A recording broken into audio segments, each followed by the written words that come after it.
lo cual nosotros planteamos una metodología de revisión documental por parte de los documentos prohibidos por la institución, y también hicimos una metodología de cuestionario y de conversatorio para poder abordar a nivel más profundo, digamos, las perspectivas en el aula prohibidas por el maestro y también por los estudiantes.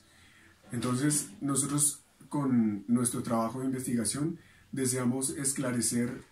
más a profundidad cómo son percibidas, digamos, las herramientas y las estrategias que son propuestas por parte de la institución y también de los docentes para que la inclusión en el aula sea una realidad. Nosotros también queremos ver a nivel convivencial cómo los estudiantes perciben la inclusión y los procesos de inclusión en el aula, y también cómo ellos se relacionan con los demás estudiantes a partir de la construcción del otro, la construcción del otro como persona y también como alguien diferente. Entonces esa sería más o menos la introducción, y también hablaría un poco de la metodología que consta de el cuestionario y el conversatorio. Entonces, para abordar nuestro primer hallazgo, lo que encontramos fue que durante la clase de estadística para estudiantes de grado octavo pudimos percibir primero en grupos específicos y después en términos generales que la clase de estadística representa como un laboratorio de estrés para los estudiantes, puesto que se les complican los contenidos de la clase, se les complica también aprender y entender lo que les quiere dar la profesora, y también se les complica un poco la utilización de los saberes proveídos por la clase de estadística. Entonces nosotros pudimos observar que muchos de los conocimientos que ellos logran aprender de todo lo que entienden terminan siendo desechados en un periodo corto de tiempo. Unos estudiantes nos manifestaban que en un mes o 2 meses quizás lo que aprendieron en la clase tal vez ya no lo iban a recordar y no lo iban a utilizar. Para lo que el grupo pudo problematizar dicho hallazgo, encontramos que según Feito, Aguerrondo y García Lastra, en perspectivas casi que en simultáneo, paralelas, pero que tienen mucho que ver,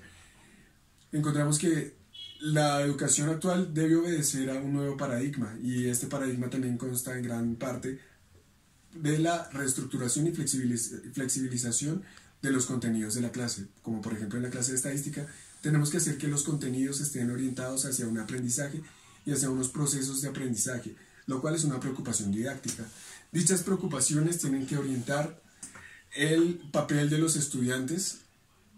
a nuevas esferas, a eventos más determinantes. Hay que hacerle saber al estudiante que su papel en la sociedad es determinante y que lo que él tiene que decir también es relevante. Entonces los contenidos que por ejemplo abordamos en estadística tienen que dejar de ser tan abstractos, tienen que salir de ese mundo de la abstracción y bajarse al plano de utilización, no en términos de la inmediatez, sino también a largo plazo, puesto que los procesos que nos ofrece la educación casi siempre se ven reflejados a mediano y largo plazo. Nosotros también queremos decir con esto que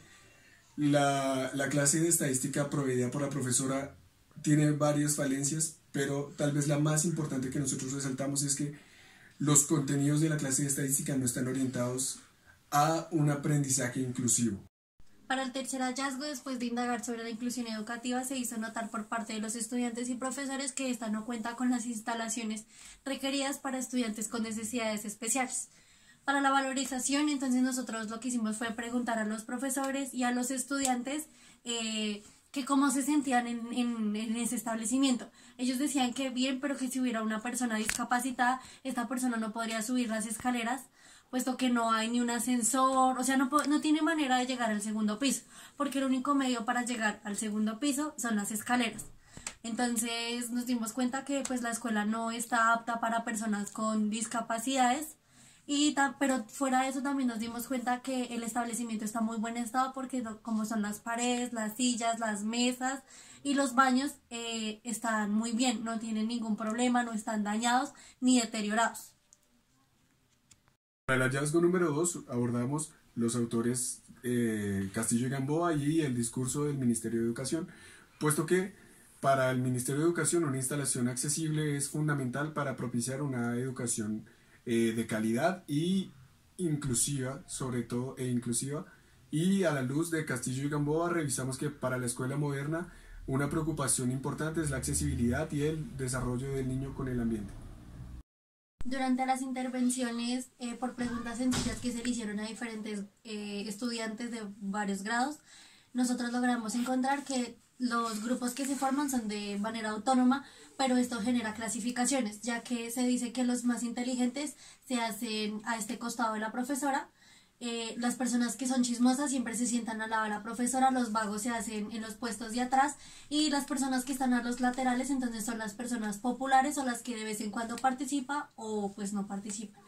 Entonces en la valoración de los hallazgos pues nosotros dijimos que como grupo de trabajo esto es muy importante para la inclusión porque a pesar de que los grupos estén formados de manera autónoma esto genera exclusión, puesto que las personas que son inteligentes no permitían o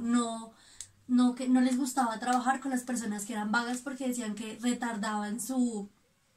por decirlo así, su actividad académica. Porque decía que si uno se hacía con una persona que pues era no tan inteligente como ellos, entonces tocaba trabajar a su ritmo. Entonces esto nos dimos cuenta fue por las respuestas que nos dieron los estudiantes. Se le preguntó a la profesora y la profesora contestó que ella no veía esa serie de clasificaciones, a pesar de que los grupos que siempre se tenían nunca cambiaban. Ella decía que eso se hacía más era por una zona de confort. Y relacionamos, somos tres, Aguirrondo, Guzmán y Feito. Para Aguirrondo entonces les voy a leer la cita que se tomó y es una escuela que ponga al alcance de todos los estudiantes sin distinción para participar en una sociedad solidaria y competitiva. Porque tomamos este fragmento porque nos dimos cuenta que en esa clase también forman la competitividad, porque si no fuese así no permitirían que se desarrollen grupos teniendo en cuenta por inteligente, vago, popular y chismoso. Para Guzmán entonces utilizamos dos de ellas que fue fundamental fin de la educación, el perfeccionamiento progresivo de la persona. De esta manera el hombre participa activamente en su proceso de socialización. Entonces esto lo permite la profesora porque la profesora pues dejaba que los estudiantes se formaran de manera autónoma y eso permite socialización entre los grupos. La otra es que la educación debería permitir que el hombre se integre plenamente en el contexto social en el que vive y a la vez se desarrolla. Y eso lo podemos ver porque los estudiantes se están formando en grupos autónomos y por eso es que se forman esas clasificaciones porque es su zona de confort. Y para el último de Feito, cada persona tiene diversos grados de inteligencia, como lo podemos ver, y por eso se desarrollaron esos grupos. Para nuestro hallazgo número 4, el grupo preguntó a los profesores si existía algún tipo de material de apoyo para abordar a los estudiantes con necesidades educativas especiales, para lo cual se nos fue proveído un documento que contenía información y una guía para el abordaje de estudiantes de todo tipo, ya que dentro del documento estaban los procesos cognitivos superiores e inferiores, de orden superior e inferior. Entonces, nosotros, a partir del análisis de dicho documento y también de la perspectiva proveída por el docente, entendimos la preocupación que hay por parte de la institución y también por la práctica docente de hacer una diligencia más investigativa y también un acompañamiento mucho más detallado de los procesos educativos y de las preocupaciones didácticas, puesto que dicho manual y dicha guía convergía con una intención de flexibilizar dichos contenidos para que los procesos cognitivos fuesen beneficiados. Al tener conocimiento de dichos procesos cognitivos por parte de todos los docentes, por medio de esa guía, creemos que se debe facilitar un poco el aprendizaje, digamos, entender los procesos de aprendizaje y también los procesos de la práctica docente. Entonces, lo que nosotros pudimos ver de dicho material y de dicha intervención fue una preocupación institucional por hacer más inclusiva el aula de clases. Nosotros pensamos que desde el discurso podemos ver una inclusión para con los estudiantes. Poner una guía que esclarezca los procesos cognitivos hace que en primera medida haya una preocupación discursiva porque porque los profesores tienen el manejo de esta guía. Y por otra parte, vemos una preocupación por parte de la práctica docente, puesto que al tener esta herramienta en su cotidianidad, en su práctica cotidiana, puede flexibilizar dichos procesos y adherirlos a como un engranaje mucho más efectivo, mucho más amable con los estudiantes, ya que al saber estos contenidos podemos orientar la clase a una educación mucho más inclusiva. Entonces nosotros pusimos esta perspectiva en términos de una autora que se llama, bueno, que es de apellido Angelino, que es del 2006, me parece, corroboraremos esa información. Dicha perspectiva hace una problematización de lo que es normalidad y lo que es anormalidad. Cuando nosotros, como las personas que nos concebimos normotípicas o normales, convencionales más bien, podemos llegar a pensar que somos los que tienen algo que analizar de las personas que son diferentes, en términos de necesidades educativas especiales o de algún tipo de discapacidad o algún tipo de trastorno específico. Creemos que somos los que tienen algo que decir sobre ellos, pero también debemos reconocer que las personas con los procesos especiales, con el acompañamiento especial educativo, también tienen algo que decir sobre su perspectiva, sobre su futuro y sobre su devenir educacional. Entonces, para esto podemos ver una intención por parte de la guía del colegio de esclarecer dichas perspectivas en los procesos cognitivos de orden superior y orden inferior. Y también nos apoyamos en una perspectiva de Rafael Feito, que básicamente catapulta a la escuela moderna a un escenario de inclusión desde los contenidos discursivos y desde la práctica docente. 5. Entonces, en las fechas importantes, los profesores ponen a trabajar a los estudiantes en actividades tales como hacer carteleras, dibujos, leer poemas o que lean algún poema. Esto lo rectificamos cuando les hicimos preguntar a los profesores si se hacía algo o no dentro de las actividades extracurriculares, por decirlo así. Ellos nos dijeron que, pues en la valoración del hallazgo, nos dijeron que es muy importante esta clase de actividades porque permite que los estudiantes desarrollen su libre pensamiento y su libre personalidad. Entonces los profesores no les ponían ningún problema dependiendo de los dibujos o representaciones que se hicieran, los poemas que se hicieran. Cabe aclarar que los profesores estaban muy pendientes de eso y entonces para alguna pregunta o para exponer algo, entonces ellos mediaban eso. Los profesores decían que esto se hacía más como para que los estudiantes se unieran, para que todos como que se sintiera esa hermandad entre ellos y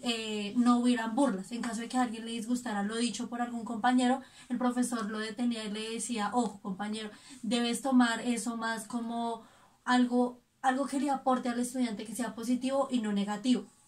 Entonces, ¿qué tiene que ver esto con la inclusión? Es muy importante porque promueve el trabajo cooperativo, promueve que los estudiantes se unan, promueve la integración y fuera de eso también promueve que la diversidad, porque entonces vemos que todos somos diferentes, pero aún así podemos convivir. Para ello nosotros utilizamos dos autores que son Carbonell y Pujola. Para Carbonell, entonces vamos a citarlo y dice, siempre apuntar a un futuro donde todos los seres humanos puedan vivir y convivir en un mundo donde sean socialmente iguales. Entonces eso era lo que quería la profesora, que a pesar de que todos somos diferentes podemos convivir en un mismo lugar y era en esas actividades que eran para las fechas importantes. Para Pujola, una forma de vida que está relacionada con los valores de la convivencia, la